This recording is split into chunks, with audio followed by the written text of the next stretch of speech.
Hello teachers. आज आपण continuous tense मधल्या वाक्यांवर लक्ष देणार आहोत. आतापर्यंत जे जे कॉन्सेप्ट्स आम्ही तुमच्याबरोबर शेअर केले, जवळजवळ सगळेच पार्ट्स ऑफ स्पीच झाले. प्रोनाउन्स झाले, नाउन्स झाले. आपण वाक्यांमध्ये ॲडजेक्टिव्ह वापरला, काही काही वाक्यांमध्ये ॲडव्हर्ब सुद्धा आला होता. आपण सब्जेक्टवर बग्रीमेंटवर लक्ष दिलं. हे सगळे नियम आणि सगळे पार्ट्स ऑफ स्पीच चा उपयोग आपण सिम्पल टेन्सच्या वाक्यांसाठी केला. चांगली गोष्ट ही आहे की वाक्य कोणत्याही काळातलं का नको असून देत, त्यासाठी लागणारे पार्ट्स ऑफ स्पीच आणि नियम हे सारखेच असतात. त्याच्यामुळे आपलं कठीण काम ऑलरेडी संपलेलं आहे. ज्या नियमांच्या आधारावर आपण सिम्पल टेन्स वाक्य ओळखायला आणि बनवायला शिकलो, त्याच नियमांच्या आधारावर पुढली सर्व काळातली वाक्य आपण ओळखायला आणि बनवायला शिकणार आहोत. सुरुवात करूया कंटिन्युअस टेन्स पासून. क्रिकेटर नियम हा काही नवीन नाहीये. मराठी वाक्याचं इंग्लिश वाक्य करण्यासाठी जे आपण 5 टप्पे बघितले: क्रिया ओळखणे, ओळखलेल्या क्रियाचा काळ शोधणे, त्या क्रियेला प्रश्न विचारून त्या वाक्याचा कर्ता ओळखणे, मग वाक्याला म्हणजे कर्ता आणि क्रिया यांच्याखेरीज उरलेल्या वाक्याला लहान भागात तोडणे, असं तोडणे की प्रत्येक लहान भागात एका वेळेला एकच प्रेपोजिशन येईल, आणि शेवटी मग ह्या तुटलेल्या लहान लहान भागांची अशा प्रकारे रचना करणे की त्याचं ट्रान्सलेशन झालं की इंग्लिश वाक्य आपसूक बनेल. तर हे होतं क्रिकेटर. हेच नियम कंटिन्यू राहणार आहेत, मग वाक्य कोणत्याही काळातलं असलं तरीही. तुम्हाला आठवत आहे की आम्ही एक कॉन्सेप्टवर बराच वेळ इन्व्हेस्ट केला. तो कॉन्सेप्ट होता, वाक्य बघता क्षणी त्या वाक्याचा काळ मला ओळखता येईल का? का?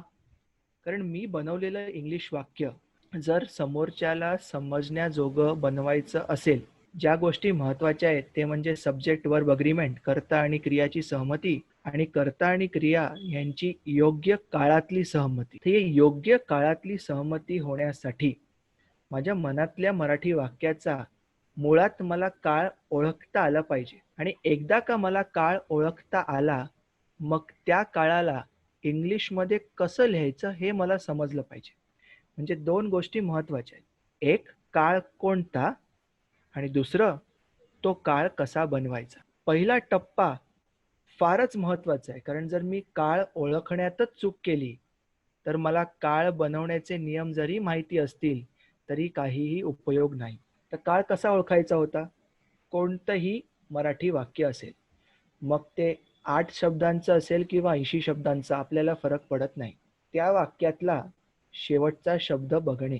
तो शब्द क्रियेने संपणारा असेल तर, क्रियेने म्हणजे कोणत्या तरी क्रिया दर्शवणाऱ्या शब्दाने संपत असेल तर, ज्याला आपण ॲक्शन वर्ड म्हणतो. म्हणजे झोपणे, खाणे, पिणे, बोलणे यापैकी कोणत्याही शब्दाने संपणार असेल तर ते वाक्य होतं सिम्पल टेन्स. परंतु वाक्यातला शेवटचा शब्द जर ॲक्शन वर्ड म्हणजे क्रिया दर्शवणारा नसेल, मग तो आहे, होता आणि असेल ह्यांच्यापैकी किंवा ह्यांच्या रूपांपैकी कोणीतरी एक असतो. तसे झाल्यास हे वाक्य सिम्पल टेन्स किंवा अन्य काळातले होऊ शकते. लक्षात घ्या, वाक्यातला शेवटचा शब्द जर क्रिया दर्शवणारा असेल तर तो फक्त आणि फक्त सिम्पल टेन्सच उरतो. परंतु वाक्यातला शेवटचा शब्द क्रिया दर्शवणारा नसेल, पण तो आहे, होता आणि असेल ह्यांच्या रूपातला कुठलाही शब्द असेल, मग ते वाक्य सिम्पल होऊ शकतं, कंटिन्युअस होऊ शकतं, परफेक्ट होऊ शकतं, परफेक्ट कंटिन्युअस होऊ शकतं. सिम्पल कधी होईल? जर त्या शेवटच्या शब्दाच्या जस्ट आधी आलेला शब्द क्रिया दर्शवणारा शब्द नसेल तर ते सिम्पल टेन्सचं वाक्य. म्हणजे आहे, होता आणि असेल ह्याच्या अगोदर त्याला लागून आलेला शब्द जर क्रिया दर्शवणारा शब्द नसेल तर ते वाक्य सिम्पल टेन्स. आता जर त्याला लागून त्याच्या आधी आलेला शब्द क्रिया दर्शवणारा शब्द असेल आणि तो त ने संपणारा असेल, त म्हणजे तांब्यातला त, त ने संपणारा असेल तर ते वाक्य झालं कंटिन्युअस टेन्स. मग प्रेझेंट कंटिन्युअस होऊ शकतं, पास्ट किंवा फ्युचर. ते कसं ओळखायचं?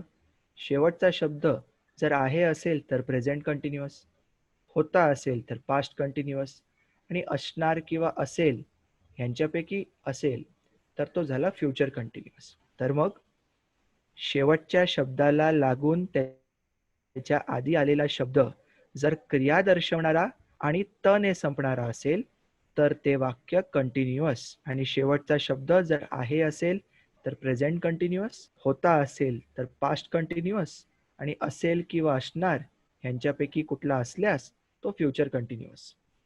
स्क्रीनवर काही शब्द दिसत आहेत. हे शब्द असं गृहीत धरून चला की वाक्याच्या शेवटचे शब्द आहेत. बघत आहे शेवटचा शब्द आहे, त्याला त्याच्या आधी लागून आलेला शब्द क्रिया दर्शवणारा आणि त ने संपणारा म्हणून कंटिन्युअस. शेवटचा शब्द आहे म्हणून प्रेझेंट कंटिन्युअस. आता या प्रेझेंट कंटिन्युअसचं पास्ट कंटिन्युअस कसं करणार?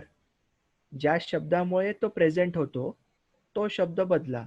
आहे मुळे हे प्रेझेंट कंटिन्युअस झालं, त्याच्यामुळे मी ते होता लावला तर ते पास्ट कंटिन्युअस होईल आणि असेल किंवा असणार लावलं तर ते फ्युचर कंटिन्युअस होईल. त्याचप्रमाणे दुसरी ओळ बघा. झोपत आहे किंवा झोपतो आहे किंवा झोपते आहे कुठलाही शब्द असू शकतो, फक्त झोपणे हा क्रिया दर्शवणारा शब्द तो त ने संपत असल्या कारणाने हे कंटिन्युअस टेन्स. त्याच्यानंतर आलेला शब्द हा ठरवतो प्रेझेंट, पास्ट का फ्युचर. आहे म्हणून प्रेझेंट, पास्टमध्ये बघाल तर आहेचं होता झालं आणि फ्युचरमध्ये होताचं असेल किंवा असणार. त्याचप्रमाणे शेवटच्या ओळीत तुम्ही बघितलं सेकंड लास्ट शब्द म्हणजे शेवटून दुसरा शब्द जो आहे तो क्रिया दर्शवणारा आहे, लिहिणे, आणि तो त ने संपत आहे. हे ज्या वाक्यात असेल ते वाक्य कंटिन्युअस टेन्स असेल. त्यानंतर येणारा शब्द ठरवतो की प्रेझेंट, पास्ट का फ्युचर. आहे असेल तर प्रेझेंट, होता असेल तर पास्ट आणि असेल किंवा असणार असेल तर फ्युचर. आता काही उदाहरण बघूया वाक्यांची, पण त्या अगोदर एक क्विक टेबल. हे टेबल तुम्हाला काळ ओळखल्यानंतर ते इंग्लिशमध्ये बनवण्यासाठी मदत करेल. जसं तुम्हाला मगाशी म्हणालो 2 टप्पे आहेत बरोबर. एक मनातल्या मराठी वाक्याचा काळ ओळखणं, ते मी तुम्हाला थोड्या वेळापूर्वी सांगितलं. आता तुम्ही काळ ओळखलाय, प्रेझेंट कंटिन्युअस, पास्ट किंवा फ्युचर. आता त्याचा उपयोग तुम्हाला इंग्लिशमध्ये करायचा आहे. तो कसा करायचा हे टेबल सांगताय. कंटिन्युअस टेन्स म्हटलं म्हणजे ॲक्शन वर्ड ING रूपात येणार. जर तुमच्या वाक्याचा काळ कंटिन्युअस टेन्स असेल तर त्या वाक्यातला जो ॲक्शन वर्ड आहे तो ING ने संपलाच पाहिजे आणि त्या ING ने संपणाऱ्या शब्दाच्या अगोदर पॉवर वर्ड 1 लागला पाहिजे. पॉवर वर्ड 1 जर पास्ट टेन्स मधला असेल तर ते वाक्य पास्ट कंटिन्युअस आणि पॉवर वर्ड 1 जर फ्युचर टेन्स मधला असेल तर ते वाक्य फ्युचर कंटिन्युअस. या टेबलमध्ये I, you, we, they, he, she, it या प्रोनाउन्स बरोबर कोणत्या काळात कोणते पॉवर वर्ड 1 जात आहेत हे तुमच्या समोर दिलेलं आहे. आणि उदाहरण आहे तो बघत आहे. हे वाक्य प्रेझेंट कंटिन्युअस आहे का? शेवटचा शब्द आहे, त्याच्या अगोदरचा शब्द क्रिया दर्शवणारा आणि त ने संपणारा आणि आहे असल्यामुळे प्रेझेंट कंटिन्युअस. तो म्हणजे ही ही समोर प्रेझेंट टेन्स मधला पॉवर वर्ड 1 कोणता आहे तो बघा, इज आहे, म्हणून हे वाक्य झालं ही इज वॉचिंग. तो झोपत होता, हे सुद्धा कंटिन्युअस टेन्सचं वाक्य आहे, कारण सेकंड लास्ट शब्द क्रिया दर्शवणारा असून त ने संपणार आहे आणि हे वाक्य पास्ट कंटिन्युअस आहे कारण शेवटचा शब्द होता आहे. आता पास्ट टेन्समध्ये ही च्या समोर येणारा पॉवर वर्ड 1 कोणता ते बघा. तर हे झालं ही वॉज स्लीपिंग आणि शेवटचं तो लिहित असेल. हे वाक्य कंटिन्युअस आहे कारण सेकंडला शब्द क्रिया दर्शवणारा आणि त ने संपणारा आणि फ्युचर कंटिन्युअस आहे कारण शेवटचा जे शब्द आहे तो फ्युचर टेन्स मधला आहे आणि म्हणून हे फ्युचर कंटिन्युअस टेन्स. आता तो म्हणजे ही समोर येणारा पॉवर वर्ड 1 फ्युचर टेन्स मधला कोणता आहे तो तुमच्या स्क्रीनवर दिलेला आहे. ते वाक्य होणार ही विल बी रायटिंग. तर लक्षात ठेवा, जेव्हा पण आपण कोणताही काळ शिकतो त्या 2 टप्पे महत्वाचे. एक, मनातल्या मराठी वाक्याचा काळ ओळखणं आणि 2, काळ ओळखल्यानंतर योग्य रूपात त्याला इंग्लिशमध्ये लिहिणं. Let's continue. आता आपण मराठी वाक्य कंटिन्युअस टेन्स मधली इंग्लिशमध्ये बनवूया. पहिलं वाक्य आहे, संतोष मागच्या रविवारी टीव्ही बघत होता. पहिला टप्पा, क्रिया शोधणे. शेवटचा शब्द आहे, होता, असेल यांच्यापैकी एक. त्याला लागून त्याच्या आधी आलेला शब्द क्रिया दर्शवणारा आणि त ने संपणारा, म्हणून हे वाक्य कंटिन्युअस टेन्स. आणि शेवटचा शब्द पास्ट आहे, होता, म्हणून हे वाक्य झालं पास्ट कंटिन्युअस टेन्स. काळ ओळखला आपण, दिस इज पास्ट कंटिन्युअस टेन्स. पुढलं, आता प्रश्न विचारायचा. प्रश्न विचारण्याचा उद्देश काय? प्रश्न विचारण्याचा उद्देश हा की वाक्यातला कर्ता आपल्याला शोधायचा आहे. कोण बघत होता? संतोष. आता संतोषला नंबर द्यायचा 1 आणि बघत होता ला नंबर द्यायचा 2. आता तोडायचं. संतोष आणि बघत होता यांना सोडून उरलेल्या वाक्याला आपल्याला लहान भागात तोडायचं आहे. मागच्या रविवारी आणि पुढला आहे टीव्ही. मागच्या वेळी सांगितल्याप्रमाणे आता 2 पासून 1 पर्यंत मध्ये जेवढे भाग आहेत त्यांना 3, 4, 5 या क्रमाने अंक द्या. तर हे झालं 3 आणि 4. आता ह्याला रचायचं आहे. कसं रचणार आपण? 1, 2, 3, 4. संतोषला मी संतोषच म्हणतो. आता लक्षात घ्या, बघत होता. बघत होता आपण ठरवलंय पास्ट कंटिन्युअस टेन्स आहे. पास्ट कंटिन्युअस टेन्स म्हणजे पॉवर वर्ड 1 अधिक ING ने संपणारा ऍक्शन वर्ड. आपण जर मागे गेलो, संतोष म्हणजे ही पुरुष एकवचनी. ही बरोबर भूतकाळातला पॉवर वर्ड 1 आहे वॉज, आणि म्हणून माझं नंबर 2 ला येणार वॉज वॉचिंग. टीव्हीला टीव्हीच म्हणू. मागच्या रविवारी लास्ट संडे. तर संतोष मागच्या रविवारी टीव्ही बघत होता. ह्या वाक्याचं इंग्लिश होणार आहे, Santosh was watching TV last Sunday. दुसरं उदाहरण घेऊया. सुनीता आणि लक्ष्मी पवई बीच जवळ पाणीपुरी खात होते. क्रिकेटर नियमच वापरायचा आहे. पहिलं, क्रिया शोधा. वाक्यातला क्रिया दर्शवणारा किंवा क्रिया दर्शवणारे शब्द शोधायचे. माझ्या वाक्यातले क्रिया दर्शवणारे शब्द आहे खात होते. मी 2 का घेतले? शेवटचा शब्द मी पहिला बघतो. तो जर क्रियेने संपणारा असेल तर बात खतम.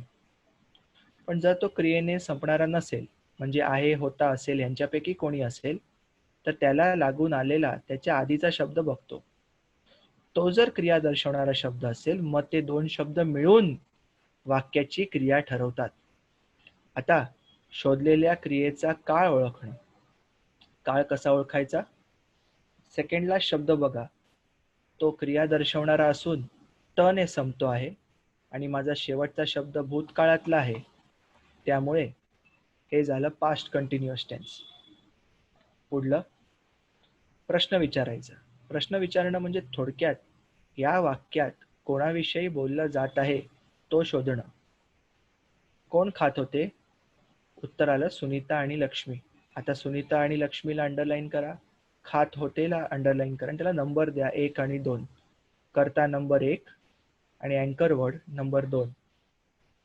आता उरलेल्या वाक्याला तोडायचंय अशा लहान भागात की प्रत्येक भागात एका वेळेला एकच प्रेपोजिशन येईल. पहिला भाग झाला पवई बीच जवळ, दुसरा भाग झाला पाणीपुरी. 2 पासून 1 पर्यंत नंबर द्यायचे 3 आणि 4. आता आपल्याला रचायचं आहे. रचायचं कोणत्या क्रमाने? 1, 2, 3, 4. सुनीता आणि Lakshmi will become Sunita and Lakshmi. आता खात होते. आपण या टेबलवर जाऊया. सुनीता आणि लक्ष्मी ह्या 2 महिला आहेत. 2 म्हणजे अनेक वचन, आणि अनेक वचन ज्याच्यात मी नाही आहे ते झालं दे, आणि भूतकाळात देच्या समोर येतं वर, त्याच्यामुळे इथे येणार वर इटिंग पाणीपुरी पवई बीच जवळ, नियर पवई बीच. इथे तुम्ही नियर द पवई बीच असं म्हटलं तरी चालेल, पण नियर पवई बीच म्हटलं तर काहीही चुकलेलं नाही. नेक्स्ट वाक्य बघूया. लॉकडाऊन संपल्यामुळे लोक बाहेर जात आहेत. क्रिकेटर रूल अप्लाय करायचा आहे. वाक्यातली क्रिया शोधा. क्रिया शोधणे म्हणजे तो शब्द किंवा ते शब्द जे वाक्याची क्रिया दर्शवत आहेत किंवा वाक्यातला काळ ठरवत आहेत ते शब्द शोधणं. जर शेवटचा शब्द आहे, होता आणि असेल यांच्यापैकी कुठला असेल तर त्याला लागून त्याच्या आधी आलेला शब्द बघणे. तो जर क्रिया दर्शवणारा असेल तर ते दोन्ही मिळून होतात क्रिया दर्शवणारे शब्द. तर जात आहेत हे झालं क्रिया दर्शवणारे शब्द. आता आपल्याला या क्रियेचा काळ ओळखायचा आहे. काळ कसा ओळखायचा? शेवटचा शब्द जर आहे, होता, असेल यांच्यापैकी कुठला असल्यास त्याला लागून त्याच्या आधी आलेला शब्द बघणे. तो क्रिया दर्शवणारा असेल आणि त ने संपणारा असेल तर ते झालं कंटिन्युअस टेन्स. तर इकडे त ने संपतो आहे त्याच्यामुळे कंटिन्युअस आणि शेवटचा शब्द आहेत आहे म्हणून ते प्रेझेंट कंटिन्युअस. त्याच्यानंतर प्रश्न विचारणे. प्रश्न म्हणजे वाक्यातला काळ ओळखणं. कोण जात आहेत किंवा कोण बाहेर जात आहेत? लोक. म्हणजे वाक्यातला कर्ता आहे लोक. लोक नंबर 1, बाहेर जात आहेत नंबर 2. उरलेल्या वाक्याला तोडायचं आहे. इथे तोडण्याची आवश्यकता नाही, दोनच शब्द आहेत, दोघांना आपण एकदमच घेतलं आणि आता रचायचं आहे. 1, 2 लक्षात ठेवायचं. कर्त्याच्या आधी आलेले जे शब्द आहेत त्यांना मी माझ्या इंग्लिश वाक्यात शेवटी तरी टाकू शकतो किंवा आधी जरी ठेवू शकतो, काहीही फरक पडत नाही. एकच ध्यानात ठेवायचंय, मी बनवलेलं इंग्लिश वाक्य ते तेव्हाच चुकणार जेव्हा माझ्या वाक्यामधला सब्जेक्ट आणि वर्ब राईट टेन्समध्ये एकमेकांबरोबर अग्री होत नाहीयेत. जर माझ्या इंग्लिश वाक्यातला कर्ता आणि क्रिया एकमेकांबरोबर राईट टेन्समध्ये अग्री होत असतील व उरलेल्या वाक्यांमध्ये माझ्याकडनं थोडी पण चूक झाली, काही फरक पडत नाही. लोक म्हणजे पीपल. जात आहेत तर पीपल म्हणजे अनेक वचन, अनेक वचन म्हणजे दे. आता प्रेझेंट कंटिन्युअस. देच्या समोर प्रेझेंट टेन्समध्ये आलेला शब्द आर आणि त्याच्यामुळे जात आहेत हे होणार आर गोईंग आणि बाहेर म्हणजे आउट. तर लॉकडाऊन संपल्यामुळे, मुळे म्हणजे because, because the lockdown ended. माझं हे वाक्य होऊ शकतं because the lockdown ended people are going out. पुढलं वाक्य बघण्याच्या अगोदर एकदा पुन्हा या वाक्याकडे लक्ष देऊया. इथे मी ऍक्च्युली बाहेर हा शब्द ह्याला वेगळा ट्रीट करू शकलो असतो, कारण जात आहेत एवढाच ऍक्शन वर्ड आहे. बाहेर आउट हा ऍक्शन वर्डचा भाग नसल्या कारणाने मी बाहेरला नंबर 3 देऊ शकलो असतो. म्हणजे माझं वाक्य झालं असतं 1 लोक, 2 जात आहेत आणि 3 बाहेर. पण एकदा का आपलं सब्जेक्ट आणि वर्ब एकमेकांबरोबर परफेक्टली मॅच झालं तर इतर कोणत्या गोष्टीमुळे विशेष फरक पडत नाही. तर हे मराठी वाक्य जेव्हा तुम्ही इंग्लिशमध्ये बनवाल तेव्हा पहिला पर्याय पण बरोबर आहे आणि दुसरा पर्याय सुद्धा तितकाच चांगला आहे. दुसरा पर्याय हा एक्झॅक्टली मराठी वाक्याच्या रचनेनुसार आहे. हे शेवटचं वाक्य आहे आणि मुद्दाम आम्ही शेवटी घेतलेलं आहे. हे वाक्य सुरू करण्या अगोदर तुम्हाला कंटिन्युअस टेन्स म्हणजे मुळात काय हे सांगण्याचा प्रयत्न करतो. पास्ट कंटिन्युअस, प्रेझेंट कंटिन्युअस आणि फ्युचर कंटिन्युअस म्हणजे जर मी भूतकाळातल्या कोणत्या एखाद्या इन्स्टन्स किंवा वेळेविषयी बोलतोय, ज्या वेळेविषयी मी बोलतोय त्या वेळेला चालू असणारी क्रिया म्हणजे पास्ट कंटिन्युअस. म्हणजे मुळात मी भूतकाळातल्या कोणत्या तरी वेळेविषयी बोलतोय. ज्या वेळेविषयी मी बोलतोय त्या वेळेला चालू असलेली क्रिया म्हणजे पास्ट कंटिन्युअस. प्रेझेंट कंटिन्युअस का सोपं असतं? कारण मी तुमच्याशी आता बोलतो आहे, बरोबर? बोलतो आहे. आत्ता मी काय करतोय ह्याचं मला काहीच टेन्शन येत नाही, कारण ते मला माहिती असतं. मी तुमच्याशी बोलतो आहे ह्या क्षणाला जी क्रिया चालू आहे ती झाली प्रेझेंट कंटिन्युअस. तसेच फ्युचर कंटिन्युअस म्हणजे काय? भविष्यातल्या कोणत्या ठराविक वेळेविषयी जेव्हा मी बोलतो आहे त्या ठराविक वेळेला चालू राहणारी क्रिया म्हणजे फ्युचर कंटिन्युअस, म्हणजे भविष्यातल्या ज्या वेळेसंबंधी मी बोलतोय त्या परफेक्ट त्या वेळेला जी क्रिया चालू राहील ती म्हणजे फ्युचर कंटिन्युअस. आता तुमच्या समोर वाक्य आहे, अक्षता उद्या कॉलेजला जाणार आहे. मी पहिले पूर्ण संपवतो आणि मग हे वाक्य आम्ही शेवटी का ठेवले त्याच्यावर थोडी चर्चा करूया. क्रिया शोधणे, जाणार आहे, काय ओळखणे, फ्युचर कंटिन्युअस. इथे शंका आली पाहिजे, अरे फ्युचर कंटिन्युअस मग जात असेल पाहिजे ना, जाणार आहे कसं काय झालं. फॉर अ मोमेंट तुम्ही लक्षात ठेवा की हे फ्युचर कंटिन्युअस आहे. तुम्हाला सांगेन का. त्यानंतर प्रश्न विचारायचा, कोण जाणार आहे, अक्षता. नंबर द्यायचा, अक्षता 1 जाणार आहे 2.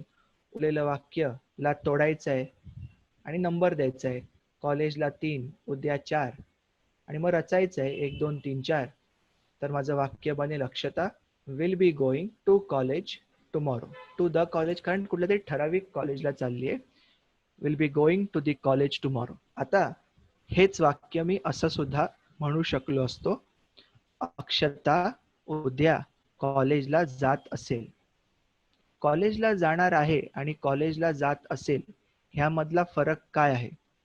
कॉलेजला जात असेल म्हणजे भविष्यातल्या मी ज्या वेळेविषयी बोलतोय त्या बरोबर वेळेला अक्षता ही कॉलेजला जाण्याच्या क्रियेमध्ये असेल. आणि जेव्हा आपण म्हणतो अक्षता उद्या कॉलेजला जाणार आहे, म्हणजे मी आज म्हणतो की ती उद्या चालली आहे, ती जाणार आहे. जेव्हा आपण जाणार किंवा जाणार आहे असं म्हणतो ना आपण, तेव्हा ते टेक्निकली आपण नुसतं फ्युचर टेन्स मध्ये सुद्धा म्हणू शकतो. म्हणजे हेच वाक्य मी म्हणू शकलो असतो, Akshata will go to college tomorrow असं म्हणू शकतो मी. पण जर मी म्हणालो असतो Akshata will go to college tomorrow, तर माझं मराठी वाक्य झालं असतं अक्षता उद्या कॉलेजला जाणार. ते जाणारच्या पुढे मी आहे लावल्यामुळे मला नुसतं विल गो म्हणून चालत नाही आणि म्हणून मी विल बी गोइंग असा वापर केला आहे. परंतु तुम्ही बरेचदा लोकांना फ्युचर टेन्समध्ये वाक्य असं बोलताना ऐकाल. लोक म्हणतात I am going to Goa next week. आता एम गोइंग म्हणजे प्रेझेंट कंटिन्युअस टेन्स आणि टू गोवा नेक्स्ट वीक म्हणजे भविष्य काळातलं झालं. तर जेव्हा वाक्य भविष्य काळातलं आहे हे दर्शवण्यात आलं आहे, जसं इकडे ह्या वाक्यामध्ये उद्या बोलल्याने हे वाक्य भविष्य काळातलं आहे हे आता ठाम झालं आहे.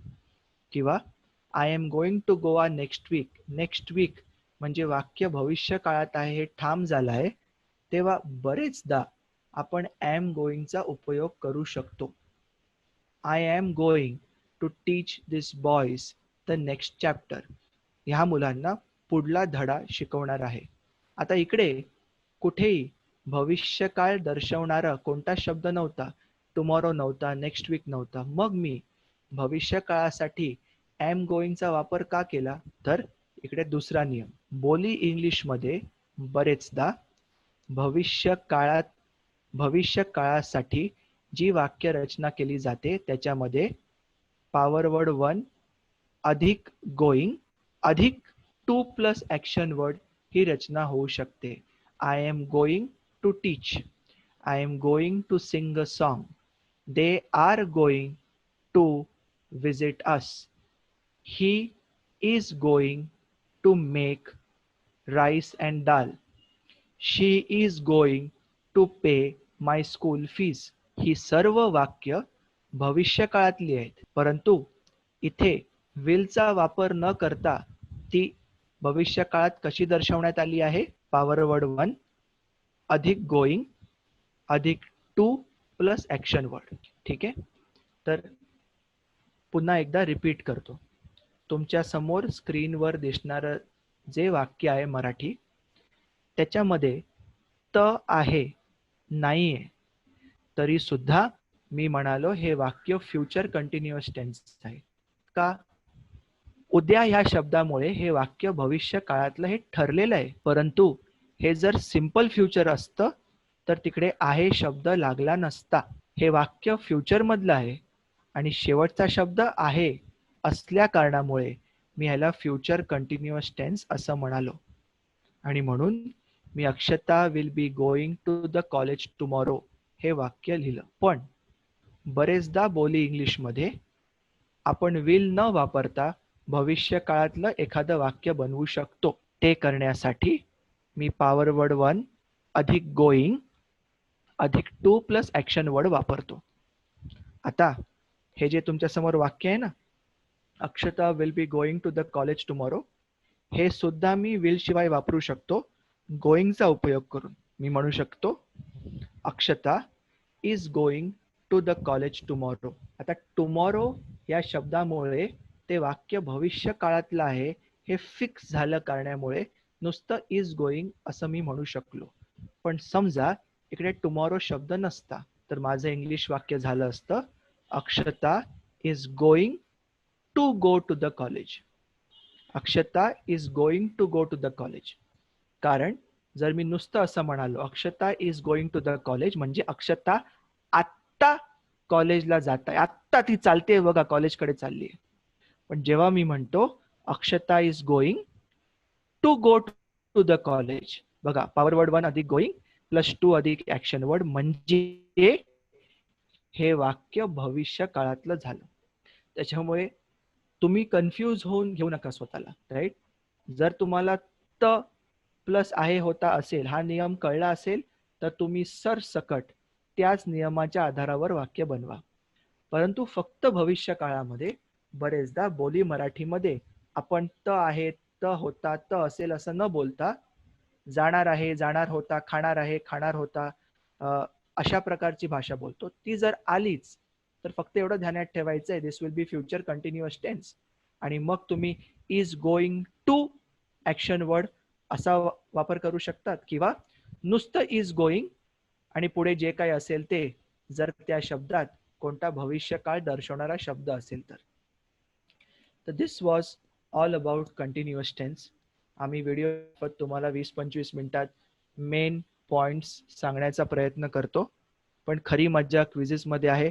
क्विझेसमध्ये अनेक वाक्यांच्या मार्फत ह्या कॉन्सेप्टची उजळणी करण्याचा प्रयत्न राहील. तुम्ही सर्व क्विझेस सॉल्व्ह करत असाल अशी अपेक्षा करतो आणि आजच्या कॉन्सेप्टमध्ये थोडी तरी व्हॅल्यू ॲड करू शकलो अशी अपेक्षा करतो. Thank you very much.